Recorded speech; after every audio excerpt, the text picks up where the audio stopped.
2019 je pense qu'il est deuxième voilà et cetera mais ba Sonko jógee daal xam nga nag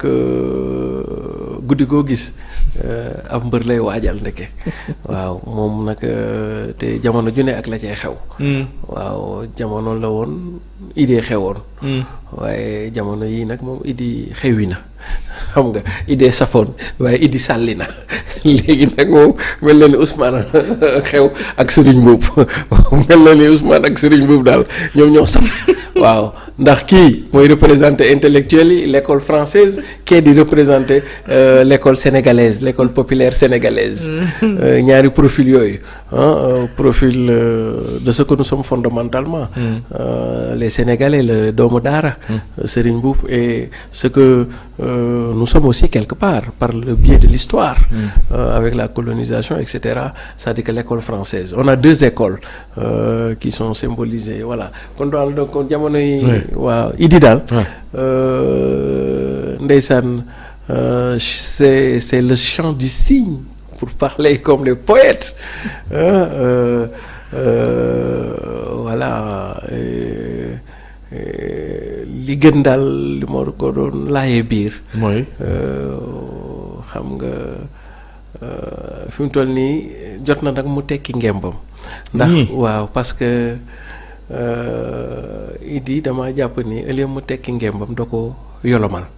nekk ci arène bi xam nga boobu nag moom danañ la daan façon daan bu ne xam nga te say jarbaat ak say doom danañ la dóor façon kele bu ne pour man nag jaratul nga koy yolomal ngembi li moom simmi ko rek waaw non na ko simmi rek waaw na ko simmi rek parce que moom jàll waaw très bien xam nga loolu lépp ay signal la xam nga boo nekkee gis nga moo tax làmb ji Yékini ba mu ca toll ca dëgg ba ñu demee Balla Gaye daan ko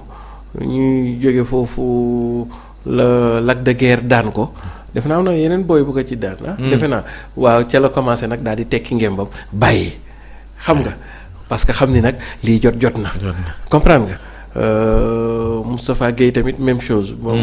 ko Tyson daanee après muy dem booy di ko commencé daan ak yooyu voilà daan ko dafay kii parce que après tu passes de héros à zéro quoi te loolu jaru ko ngàcce ngalaama Idi son œuvre va traverser le temps parce que qui dit Idi qui dit Déthié dit Idi qui dit Abdourahmane Diouf dit Idi pour man Idi c'est dans la relève qu'il sera payé en politique mais moom du ci am ay gains personnels c'est-à-dire que dina am ay jëmi jamono yoo xam ni ceux qui sont sortis de l'école de Idi vont participer de manière très active à la gouvernance de ce pays-là l'école de Idi l'école de Rewmi pour man c'est pas Idi qui va triompher mais ce sont un peu ses élèves et en philosophie comme Idi c'est un intellectuel le plus grand plaisir parce que Idi est un maître et les Abdourahmane et les Déthié sont ses élèves et le plus grand rêve que nourrit un maître en philosophie c'est de se voir dépassé par son élève en réalité nous tous enseignants ce qui nous fait joie au cœur c'est quand nous voyons un de nos élèves nous dépasser c'est arriver là où nous n'en sommes pas arrivés la plus grande fierté qu'un enseignant qu'un maître peut éprouver face à l'élève c'est que l'élève vient à son niveau et le dépasse et aujourd'hui on est à ce niveau-là et que kon su boobaa nag maître bi day xam ni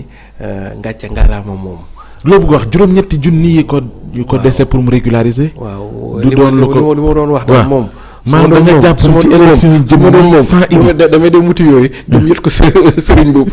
daal di toog ci penc mi ne bana ñëw jàppale Serigne boobu non c'est bon parce que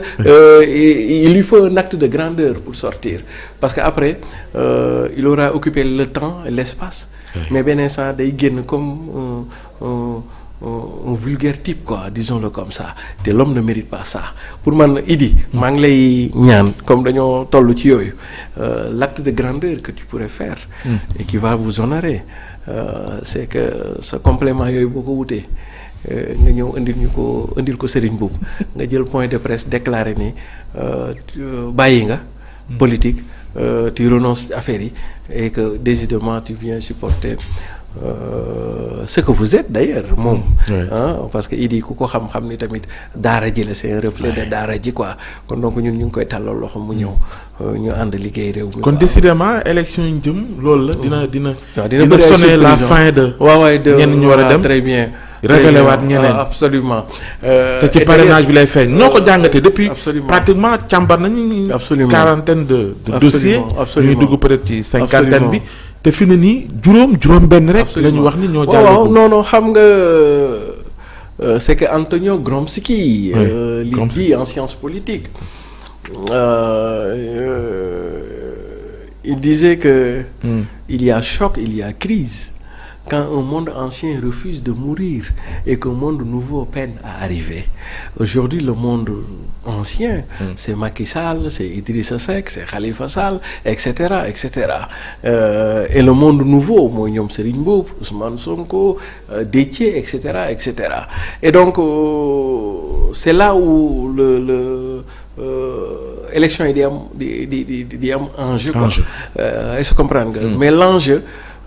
c'est la capacité que nous aurons à assurer la transmission ou la transition en fait c'est de ça qu'il s'agit et élection yi day sonner le glas d'une classe politique sénégalaise qui va nécessairement et impérativement aller à la retraite contre une nouvelle classe politique qui va émerger par force comme on dit même des pratiques politiques etc et que ça c'est première chose deuxième chose c'est par rapport à Ousmane Sonko fi Ousmane Sonko ak système bi jamais la politique ne sera comme elle a été par le passé désormais Ousmane Sonko va imposer au Sénégal l'élection fal alors que le Sénégal était dans l'élection folie parce que jusqu'à Ousmane Sonko daanuñu woon fal dañu daan folli c'est à partir de 2024 et dorénavant que désormais au Sénégal dañuy fal dootuñu nekk ci logique folli mais dañuy fal te loolu ci élection yi lay démarrer bi ci des mooy le niveau d'exigence que les populations sénégalaises dinañ am maintenant ci ñi ñu fal gis nga rythme bi dañ continuer danañ wax nit kaay ñu nommer la dara wala kaay ñu fal la dara nga bako daw ndax tellement la pression loolu bunt boobu ubbeeku na à partir de 2024 c'est-à-dire que si gérer les affaires publiques ñenn ñi daanañu ci bàyyi xel lu dul les avantages et les privilèges maintenant en plus des avantages et des privilèges il y aura les contraintes est-ce que comprendre les contraintes les suivis la pression de toutes parts yoo xam ni désormais le peuple ne sera pas passif devant face à ces à ceux qui gèrent le pouvoir en son nom et pour son compte et c'est pas seulement le pouvoir exécutif mais ce sera aussi le pouvoir judiciaire aujourd'hui le peuple sénégalais ne sera plus passif devant la justice au nom de qui le droit disons la justice est rendue en son nom c'est-à-dire que Sénégal soppeeku na waaw ci fond ak ci forme ci forme bi li la koy won mooy léegi jamonoy gune yi la ci ni ma ko mën a waxee suñu classe bi diggante 50 ak 60 ans waaw ñun waaw jamono jooju la waaw jamono ju ne ak la fay xew fi ne ñoom makkeeg yooyu pare nañ ci comprendre nga léegi ñi ngi ci diggante 50 ans 60 ans waaw pas grand yi am 60 jëm 70 ans ñoom pare nañ waaw dina ci am nag quelques reliques ay quelques gars yu xaw a jàll ci file yi mais dootuñu bari d'abord première chose ñëw nañu dans la forme dans le fond Sénégal jiite ko waxuma la sax jiite ko mais am fi yenn nombre tànk yi dana nekk affaire bu fatigant trop ci yow mi boo xamul foo jëm ak mbir mi c'est-à-dire quoi bu njëkk ba dañu daan may président bu ngeen ko xoolee ba ci biir Sénégal teraangam ñaari mandat la mais à partir de 2024 di nga fi mën a gis benn président bu ñuy jox benn mandat ñu demal élection ñu folli ko c'est-à-dire que le délai de grâce dafa jeex léegi jeex na Sénégal comprendre gars yi dañu am ay problèmes yu ne këtt ni jonn boo nee mën a ñu jox la boo yeneen affaire di daw ak ñun ba géeju yaraax gars yi na ko teppet teg ko jox keneen est-ce que comprendre nga. maanaam noonu la. très bien xam nga président yi fi jot a ñëw yëpp ku ne am nga 2 mandats. mais loolu jeex na ci président Macky Sall. léegi kii am 2e mandat yaa koy liggéey du ci ay wax rek. parce que léegi délai de grâce bi jeex na même président bii ñëw nii. ñetti weer la koy gars yi may gën ngaa mer juróomi weer bu deful lu xees booy na ko jàmbaar. waxoon woon lii de taxawal fii kaay ñu wax léegi yooyu jeex na. c'est-à-dire que les gens sont dans la gestion axée sur les résultats. gis nga bi ñuy def la gaar la léegi nag état bi approprié na ko léegi administration approprié. léegi le peuple l'a approprié léegi ñoom ki ñu fiy baax. ngay gundaandaat ci seen i affaire day fekk